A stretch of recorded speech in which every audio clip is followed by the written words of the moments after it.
তাহলে অনুশীলনীর ৭-এর গ নাম্বার উৎপাদকের বিশ্লেষণ ম্যাথটা আমরা দেখি। তো এই টাইপের ম্যাথগুলা এর আগের ক্লাসে তোমাদের বোঝানো হয়েছে যে এই রাশিগুলা কোনো একটা রাশি যে আছে এখানে উৎপাদকের বিশ্লেষণের বেলায় যে আমরা বেসিক কিছু কথা বলি, যে প্রথম কথা হলো হোল কমন, সেটা যাচ্ছে না। তারপরে আমরা এখানে কোনো ফর্মুলায় পড়ে কিনা সেটাও যাচ্ছে না। এটাকে আমাদের রিঅ্যারেঞ্জ করে কোনো কিছু করা, কোনো রেজাল্ট আনা যায় কিনা সেটাও যাচ্ছে না।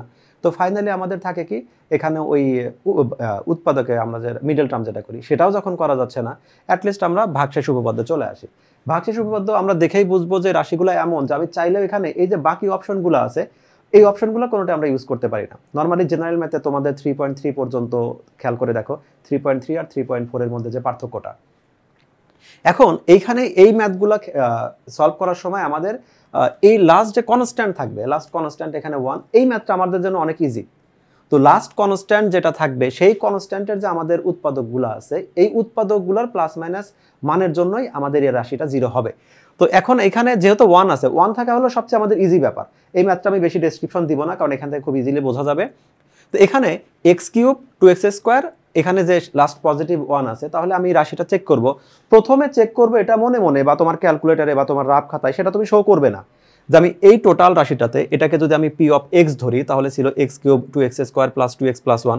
আমি যদি ওই x কে 1 দ্বারা রিপ্লেস করি তাহলে আমাদের টোটাল ভ্যালুটা আসছে 0, -1 এর জন্য 0 আসছে। তার মানে তুমি প্রথমে পজিটিভ 1 এর জন্য চিন্তা করছো, হয় নাই, নেগেটিভ 1 এর জন্য চিন্তা করছো, হয়েছে, সেই জন্য আমরা নেগেটিভ 1টা শুধু শো করছি, বাকিটা শো করি নাই। এখানে আরেকটা ট্রিক্স হলো, যদি সবগুলা রাশি সবগুলা পদই যদি পজিটিভ সাইন দেওয়া হয় তাহলে তুমি কনফার্ম থাকো এখানে নেগেটিভ কোনো ভ্যালুর জন্য এটা 0 হবে। এখানে যদি 5, 6, 7, 8 যাই থাক, সবগুলাই যদি আমাদের প্লাস থাকে তাহলে এটা কনফার্ম এটা নেগেটিভ কোনো ভ্যালুর জন্যই 0 হবে। কিন্তু অন্য ম্যাথগুলো যেমন আছে, এর আগের ম্যাথগুলো বা পরের ম্যাথটা আমি দেখি, এর আগে যে ম্যাথটা আছে সে উৎপাদক তো প্রথম 3টাই আছে। এই যে এইখানে একটা রাশি আছে, এই রাশিটাও দেখো এখানে শুধুমাত্র পজিটিভ ভ্যালু দিয়েই করা আছে।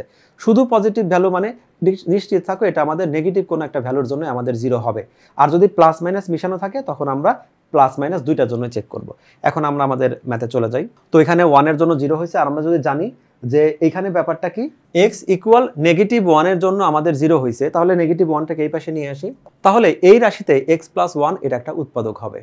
তো আমরা সেই x + 1 উৎপাদকটা আমি দেখাই দেব এখন। তো এই রাশিটা আমি জাস্ট তোমাদের একটু লিখে বুঝাই যে ধারাবাহিকভাবে যেটা হয়, এখানে আমাদের 3টা লাইনকে আমাদের একসাথে আমাদের হিসাব করতে হয়। কনসেন্ট্রেশনটা সেজন্য আমাদের একটু বেশি রাখতে হবে। এই ম্যাথগুলোর ক্ষেত্রে আমরা অনেক সময় একটা কথা বলে থাকি যে যদি আমাদের এখানে ঘাতটা 3 থাকে তাহলে আমাদের এরকম 3টা ব্র্যাকেট আসবে। এই কথাটা আসলে মোটামুটি 95% ক্ষেত্রেই সত্য, কিন্তু কিছু ম্যাথ আছে যেখানে আমাদের পাওয়ার 4 থাকবে কিন্তু দেখা যাচ্ছে আমাদের 3টা উৎপাদক প্রথম ধাপে হচ্ছে, পরে আবার হয়। তো এই কথাটা যে মিথ্যা তা না, কিন্তু দেখা যায় কিছু সময় ব্যতিক্রম থাকে। তো ওই 3টা ব্র্যাকেট করে এটা আমরা করতে পারি, যেহেতু পাওয়ার কিউব আছে। তো সবচেয়ে ভালো হয় তুমি তোমার মতো ধারাবাহিকভাবে যাও, যে অঙ্কে যেটা দরকার সেটা এমনি চলে আসবে। তো আমরা কি করলাম এই ম্যাথের নিয়মটাতে, যে প্রথমে শুধু আমাদের এই যে মুখ্য পদ যেটা আছে সেটা লিখে নিলাম, সাজানো থাকবে অবশ্যই। তারপরে আমাদের যে ওই যে উৎপাদক যেটা পাইছি যেটার জন্য 0 হয়, আমি সেই উৎপাদকটা লিখলাম। এবার দুইভাবে চিন্তা করতে পারি, x দিয়ে x³ কে ভাগ করলে আমাদের এখানে x² হয়, এটাও চিন্তা করতে পারি। বিসাইড আমরা এটাও চিন্তা করতে পারি x এর সাথে কত মাল্টিপ্লাই করলে আমাদের x³ হচ্ছে। তো x এর সাথে যদি x² মাল্টিপ্লাই করি তাহলে আমাদের x³ হচ্ছে। যেহেতু x² আমাদের আছে হলো ব্র্যাকেটের বাইরে, তাহলে এটা দুইজনের সাথেই সম্পর্কিত। তাহলে যদি x এর সাথে মাল্টিপ্লাই করে যদি x³ হয় তাহলে 1 এর সাথে মাল্টিপ্লাই করে হবে হলো এটা x²। তাহলে এটা x এর সাথে মাল্টিপ্লাই করে হবে হলো x²। এই টাইপের ম্যাথগুলা তুমি এরকমটা দাগ দিবে না, দুইটা করে আমাদের হিসাব শেষ হবে। এখন এইবার আমাদের মেইন যে রাশিটা আছে সেখানে চলে যাই। মেইন যে রাশিটা আছে সেখানে আমরা দেখতে পাচ্ছি x² ছিল 2টা, আমি লিখছি হলো 1টা। তাহলে অ্যাডজাস্ট করার জন্য কি করতে হবে, আরো একটা x² লিখতে হবে। তো আমি আরো একটা x² লিখলাম। লেখার পরে এবারও ঠিক আগের মতোই, এইখানে যদি আমাদের পজিটিভ সাইন থাকে এখানে পজিটিভ সাইন দিব আগের মতোই। এইখানে যেমন একটা ব্র্যাকেটে সেই উৎপাদকটা লিখে নিছি সেটা আবার লিখে নিব, সেম ভাবে আবার আমরা ক্যালকুলেশন করব। তাহলে এখন আমি এইখানে আমার আছে প্লাসটা, আমি এখানে প্লাসটাই দিয়ে দিলাম, একটু ফাঁকা রেখে এইখানে আসবে হলো x + 1, এটা থাকলো। এই উৎপাদকটা আমি কপি করব বারবার। এবার আগের মতোই চিন্তা করি, x এর সাথে কত মাল্টিপ্লাই করলে x² হয়, অথবা x দিয়ে x² কে ডিভাইড করলে আমাদের রেজাল্টটা কত আসে, সেটা এখানে আসবে হলো x। যেহেতু xটা আমাদের ব্র্যাকেটের বাইরে আছে, x এর সাথে 1 যদি মাল্টিপ্লাই করি তাহলে এখানে আসবে হলো পজিটিভ x। আবার খেয়াল করো এবার মেইন রাশিতে ওই যে বললাম দুইটা দুইটা করে হিসাব শেষ। তাহলে আমাদের মেইন রাশিতে আমাদের x ছিল দুইটা, আমি লিখলাম হলো একটা, তার মানে এখনো আর একটা আমাদের বাকি আছে, সেটা লিখে নিব। এখানে আমি একটা পজিটিভ x লিখে নিলাম। একইভাবে যদি এইখানে আমাদের প্লাস থাকে এখানেও আমাদের প্লাস আসবে, ফাঁকা রেখে আবারও সেই x প্লাস 1 আবার লিখলাম। এখন আবার চিন্তা করি x এর সাথে আমাদের কত মাল্টিপ্লাই করলে আমাদের সেটা ইয়া হবে, x হবে, সেটা 1 মাল্টিপ্লাই করলে, আর 1 এর সাথে 1 মাল্টিপ্লাই করলে আমাদের 1 হয়। আমাদের লাস্ট ডিজিট ছিল 1, এখানেও আমাদের লাস্ট 1, তার মানে ম্যাথটা আমাদের ঠিকঠাক আছে। তাহলে এখন আমরা এখানে যদি আমরা শুধু কমন নিয়ে নেই, নর্মালি যেটা কমন আছে সেটা নিয়ে নেই, তাহলে এখানে থাকবে হলো x প্লাস 1, এখানে আছে হলো x square plus x plus 1, এইটুক থাকলো। এই যে x square plus x plus 1, আমরা খেয়াল করব যে এটাকে আমাদের আর ভাঙা যায় কিনা। এখানে ভাঙার অপশন একটাই আছে, যদি মিডল টার্ম করা যায়, কিন্তু এই ম্যাথটাতে মিডল টার্মের যতগুলো কন্ডিশন আছে সে কোনো কন্ডিশন ফিল আপ করবে না। এমন কিছু নাই যেটাকে আমরা যোগ করে x করব আর গুণ করে 1x স্কোয়ার করবো, এটা হয় না। তার মানে আমাদের এই পর্যন্তই রেজাল্টটা থেকে যাবে। তাহলে এখন আমরা আমাদের ম্যাথটাতে চলে আসি। এই একইভাবে ম্যাথটা করা হয়েছে, তো ধারাবাহিকভাবে আমরা এটা মেনটেন করব, দেখবো যে এমনিতে রেজাল্টটা মিলে যাবে। এরপরে আছে হলো আমাদের ঘ নাম্বার, এটা একটা উৎপাদকের বিশ্লেষণ আছে। তো এইখানে ক খ গ পর্যন্ত যে তিনটা ম্যাথ ছিল সেটা আমাদের ভাগশেষ উপপাদ্য দিয়ে আমরা করছি।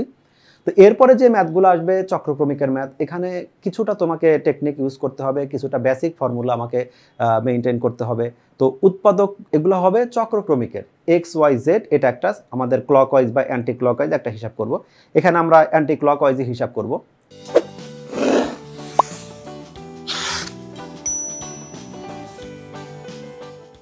তো এখন আমরা যে রাশিটা দেখতে পাচ্ছি যে আমাদের ঘ number x into x of x square plus y square plus z square, যে রাশিটা আছে, উৎপাদকে বিশ্লেষণ করার শর্তই হলো আমরা কতগুলো ক্ষুদ্র ক্ষুদ্র আমরা গুণ আকারে রাখতে পারবো। এখানে মাঝখানে কোনো প্লাস থাকবে না, উৎপাদক আমাদের ছোট ছোট টুকরা থাকবে, সবার মধ্যে রিলেশন থাকবে গুণ।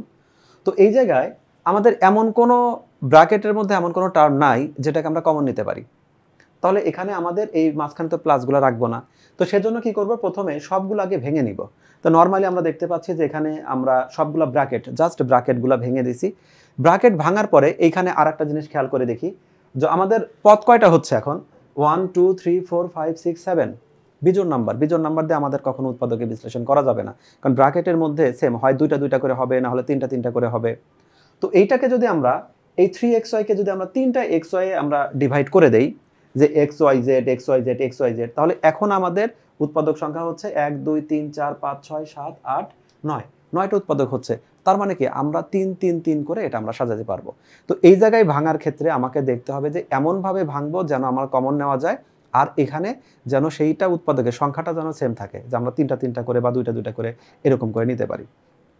ম্যাথটা বেশ খানিকটা সহজ আছে, তো আমি তোমাদের করে দেখাচ্ছি। আচ্ছা, তো আমাদের রাশিটা যেটা ছিল সেই রাশিটা উঠাইছি, আর এখানে শুধুমাত্র আমরা রাশিটাকে জাস্ট ব্র্যাকেটগুলো উঠাই দিলাম। এখন আমরা খেয়াল করলাম যে এখানে আমাদের রাশি আছে 7টা, তো আমাদের উৎপাদকে বিশ্লেষণ হবে না। কিন্তু আমরা যদি 3xyzকে তিনটা আলাদা করে ভেঙে দিই তাহলে হয় 9টা, তিনটে ইন্ডিভিজুয়াল করে দিলে সেক্ষেত্রে তিনটা তিনটা করে আমরা সাজাতে পারবো। তো তিনটা তিনটা করে যদি সাজাই তাহলে এই সাজানোর সময় আবার ছোট্ট কিছু ট্রিক্স দেখব। এখানে প্রত্যেকটা পদ তো আমরা নিবই, তো আমরা প্রথমে এক্স ওয়াই স্কোয়ার নিয়ে নেই। এটা হলো এক্স ওয়াই স্কোয়ার নিয়ে নিলাম। এর সাথে নিতে হবে কি, একটা আমাদের এক্স ওয়াই জেড একটাকে নিয়ে নেই, এটা হলো আমাদের এক্স ওয়াই জেড একটা নিয়ে নিচ্ছি। তো এই যে দুইটা নিলাম, তৃতীয়টা আসলে হবে কোনটা, এইটুকুই হলো এখানে বোঝার মেইন টার্মটা, যে আমরা প্রথমে এক্স ওয়াই স্কোয়ার নিছি, পরে এক্স ওয়াই জেড নিছি, তাহলে এরপরে তৃতীয় যে একটা আমাদের লাইনটা আসবে, মানে সরি তৃতীয় একটা যে পদ আসবে, সেই তৃতীয় পদটা আসলে হবে কোনটা।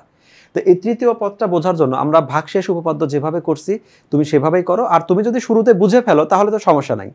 তো এখানে আমরা দেখো এই দুইটার মধ্যে, শুধু এই দুইটার মধ্যে আমাদের কমন যায় কি, এই দুইটার মধ্যে আমাদের কমন যায় হলো এক্স আর হলো ওয়াই।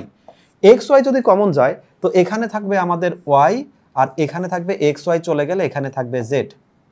তাহলে এবার তোমাকে যদি আমি জিজ্ঞেস করি যে তাহলে এখানে অ্যাবসেন্ট আছে কে, তুমি বলবে ওয়াই আছে জেড আছে, এখানে তাহলে আমাদের এক্স অ্যাবসেন্ট আছে। এই এক্স কিন্তু আমরা কিন্তু এই দুইটা থেকে কমন নিয়ে দুইটা পাইছি, কিন্তু তৃতীয় দেখলাম ওয়াই আর জেড আসছে, তাহলে বাকি আছে এক্স, এটা তো বুঝতে পারলাম।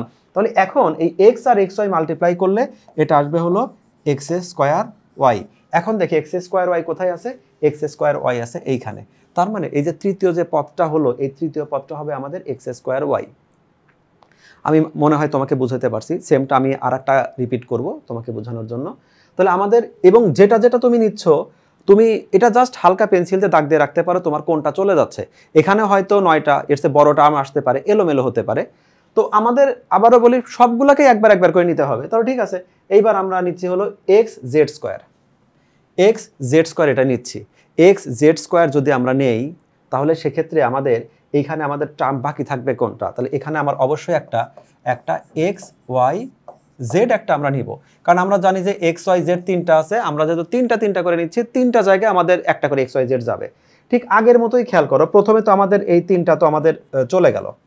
এইখানে আমাদের এই যে দুইটা টার্ম আছে, এই দুইটা টার্ম তো আমরা একটা x square x z square নিছি। পরবর্তী এখানে আমাদের আছে ওই y z square z x square, এগুলো আমরা দেখেই বুঝতে পারবো যদিও, কিন্তু টেকনিক্যালি আমরা কি চিন্তা করব, এখানে প্লাস থাকলে এখানে প্লাস দেই। এই দুইটার মধ্যে আমাদের কমন যাবে হলো এক্স আর জেড। এক্স জেড যদি কমন যায় তাহলে এখানে থাকবে আমাদের জেড, এক্স জেড যদি আমাদের কমন যায় তাহলে এখানে থাকবে ওয়াই। এবারও আমরা দেখতে পাচ্ছি যে এবারও আমাদের সেই আগের মতোই আমাদের বাকি আছে কোনটা? বাকি আছে শুধুমাত্র এখানে একটা এক্স বাকি আছে। তাহলে এই এক্স যদি বাকি থাকে তাহলে এক্স এর সাথে এক্স জেড এর সাথে এক্স গুণ করলে আমাদের আসবে হলো, এটা হলো এক্স স্কোয়ার, এটা হলো জেড।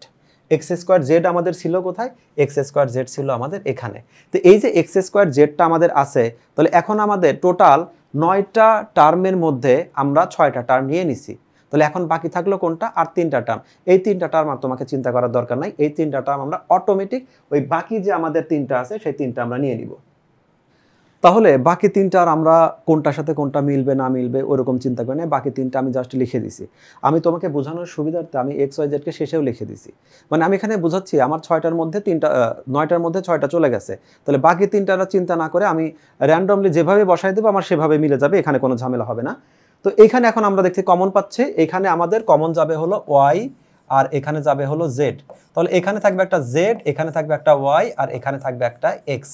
তাহলে এইবার আমরা দেখতে পাচ্ছি যে আমাদের এইখানে যে উৎপাদকে বিশ্লেষণ করলাম সেখানে সবার মধ্যে x plus y plus z আমাদের কমন আছে। যদিও এটা রিঅ্যারেঞ্জ করা নাই, তবে এইটা প্লাসের বেলায় আমাদের এলোমেলো থাকলে কোনো সমস্যা নাই, সবকিছু ঠিকঠাক থাকলেই হবে। মাইনাসের বেলায় এটা ম্যাটার করবে সবকিছু ঠিক আছে কিনা, প্লাসের বেলায় এলোমেলো থাকলে সমস্যা নেই। তাহলে এখন আমরা দেখতে পাচ্ছি যে আমাদের সব কিছুর মধ্যে আমাদের এক্স ওয়াই জেড কমন আছে। তাহলে এই ম্যাথটা বোঝানোর ক্ষেত্রে দুইটা জিনিস আমরা খেয়াল করলাম ডিপলি। একটা হলো পদ সংখ্যা কতগুলো হয়, আর আরেকটা হলো আমরা যে এই যে একটা একটা করে পদ নিয়ে আসি এর সিকোয়েন্সটা কোনটা হবে, কোন পদ আগে আসবে আর কোন পদটা আমাদের পরে যাবে। শুধু এইখানে এইটাই হলো মেজর শেখার বিষয়। তো এখন বাকি ক্যালকুলেশন তো আমাদের সব ক্যালকুলেশন তো আমাদের পিডিএফে করাই আছে। তাহলে এখন আমরা এখানে দেখি ঠিক একইভাবে ওই যে কথাগুলো আমি তোমাদের বলে দিলাম যে প্রথমে আমাদের এক্স স্কোয়ার ওয়াই নিলাম, তারপরে এর পরবর্তী পদটা কখন কোনটা আসবে সেই সিকোয়েন্সটা কিভাবে বুঝবো, সেই সিকোয়েন্সগুলো বুঝে বুঝে আমরা এখানে বসাইছি। তো এই আগের মতোই এখানে যদি আমরা অনেক সাজায় গুছায় রেখে রাখছি যে কোনটার পরে সিরিয়ালটা একদম সবগুলো এক্স ওয়াই জেড আকারেই লেখা আছে। তো আমাদের এই 3টা কমন আছে, যেটা কমন আছে সেটা লিখলাম। এরপরে যে আমাদের বাকি যে আমাদের এখানে এক্স ওয়াই বাকি থাকলো, এখানে ওয়াই জেড আছে, এখানে জেড এক্স আছে, শুধু নর্মালি সেগুলো আমরা লিখে নিলাম। আর এরপরে আমাদের শেষের যে টার্মটা আছে এখানে আমাদের কমন নেওয়ার আর কোনো কিছু নাই, তাহলে আমাদের রেজাল্টটা এখানে শেষ হবে। তো ঘ নম্বরের সমাধান আমাদের এই পর্যন্তই শেষ। দেখা হবে তোমাদের নেক্সট আরেকটা ক্লাসে, ততক্ষণ পর্যন্ত আল্লাহ হাফেজ।